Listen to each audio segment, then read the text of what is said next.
Power in the 2021 Toyota Supra comes from the BMW B58 engine, which is a 3.0-liter twin-scroll turbo engine, but it now makes 382 horsepower and 368 pound-feet of torque, and it is the same engine from the BMW Z4 M40i.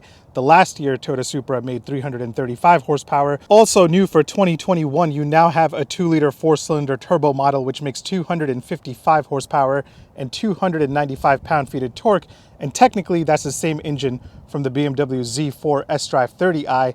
I'm hoping to test drive that next month, so stay tuned for that one. The 2020 Toyota Supra had an officially quoted 0 to 60 time of 4.1 seconds. The 2021 model here has an officially quoted time of 3.9 seconds. And just like the 2020 model, this does feel a little bit quicker than that. The 2-liter 4-cylinder turbo does 0 to 60 in 5 seconds flat. To activate launch control in the Toyota Supra, you want to hit the Sport button, and then you want to hit the Traction button, and now you're ready to launch the Supra. And then you want to push the brake all the way down, then the accelerator all the way down. You'll see launch control active. Oh my God. Oh, that's crazy. We went sideways a little.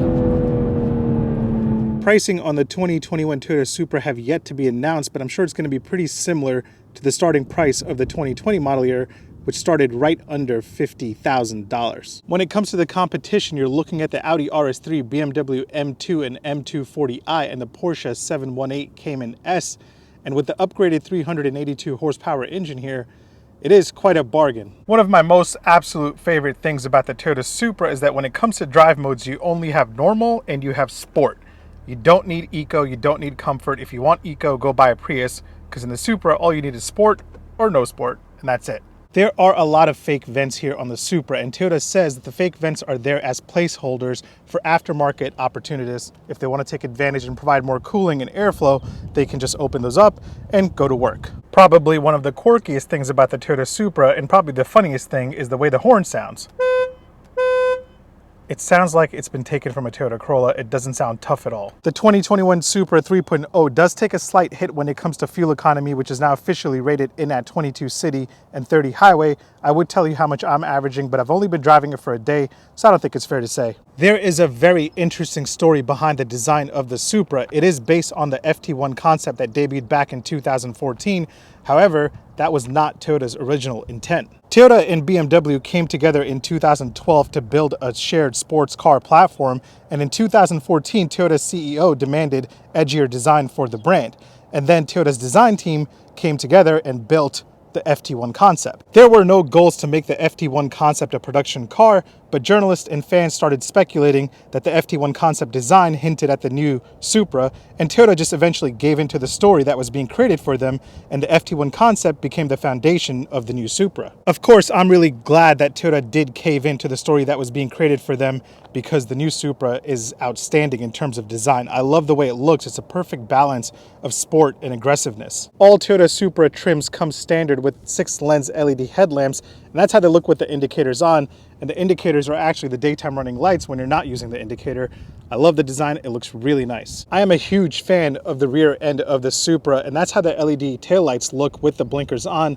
Absolutely love the design of the taillights a lot. All 2021 Toyota Supra models come standard with 19-inch wheels that are wrapped in Michelin Super Sport tires, and you have Brembo brakes, which now have a Toyota Supra logo on it for the 2021 model year. Toyota has some very interesting names for the color palette of the Toyota Supra's exterior, and if you want to get a good laugh, go check those out on Toyota's website. The color that you're looking at here is called Absolute Zero, and for 2021 there is a special edition A91 model, and my favorite color for that is Refraction Blue. You can pop the trunk by using the button right there, or you can simply just use your keys right here. There is no button back here to pop the trunk, and once you get it open, you have 10.2 cubic feet of space, plenty of space to basically put anything you want in there.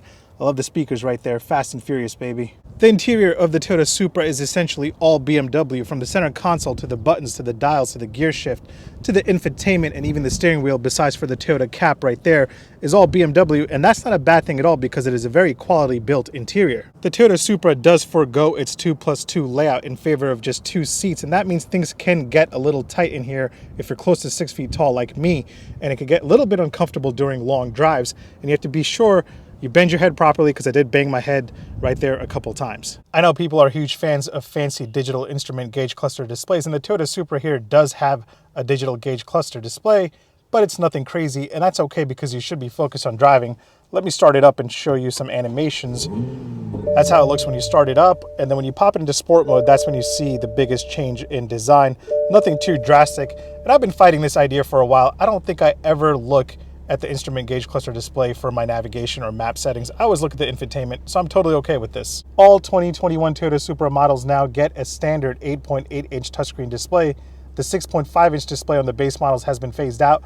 Basically, it's just a BMW infotainment system reskinned with some Toyota bits, and that's really about it. My only issue with the infotainment display is that it's not as bright as it should be. I try to turn up the brightness all the way, and it's still not bright enough for you to see easily while you're driving. For 2021, you now have a safety and technology package for the infotainment system, and that just adds navigation, adaptive cruise control, and blind spot monitoring, and a 12-speaker JBL sound system, and wireless Apple CarPlay. You still don't have Android Auto. The Supra does not get any cooled seats or heated steering, but you do have heated seats on the premium models and above, and that's really about it. If you want a heated steering, you want cooled seats, and all that fancy stuff, you're not gonna find that here. Just heated front seats. That's okay. Don't quote me on this, but I think a wireless charger is standard here on the Supra, and that's amazing, and it makes me really happy. I think wireless chargers should be standard across the industry.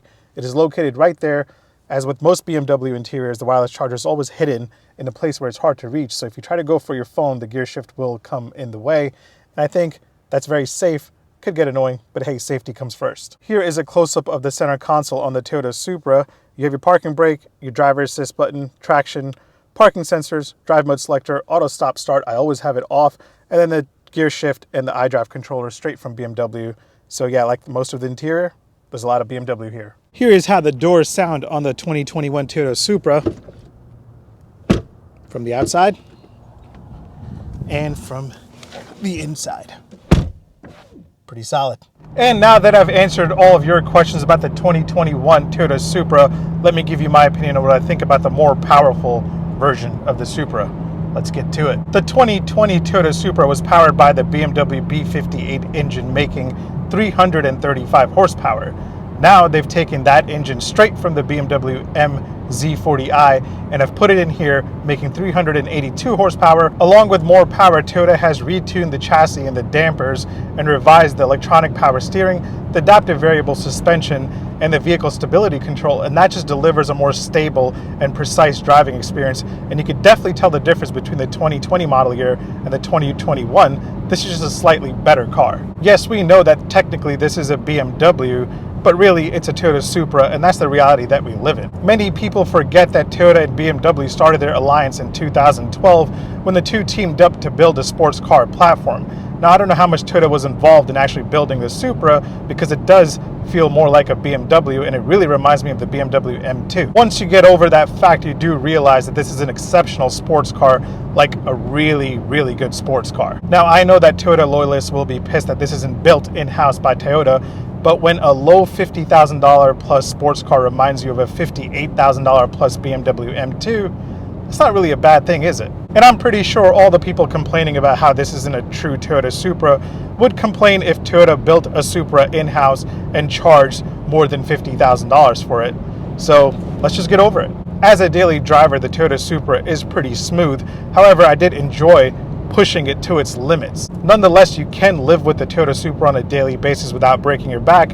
However, I will say that the cabin in here is kind of tight for somebody as tall as me, who's almost 6 foot tall. I can't deny that at times I did wish there was a manual transmission in here, but this ZF 8-speed automatic transmission definitely shifts faster than me, so I could focus just on driving and pushing this thing to its limits. So would I buy the 2021 Toyota Supra?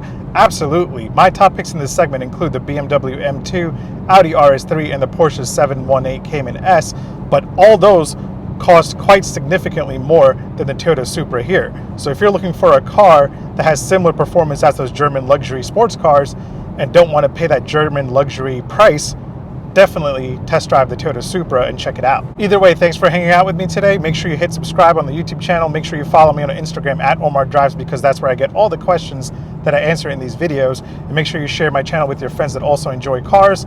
I'll see you next week. Take care. Peace.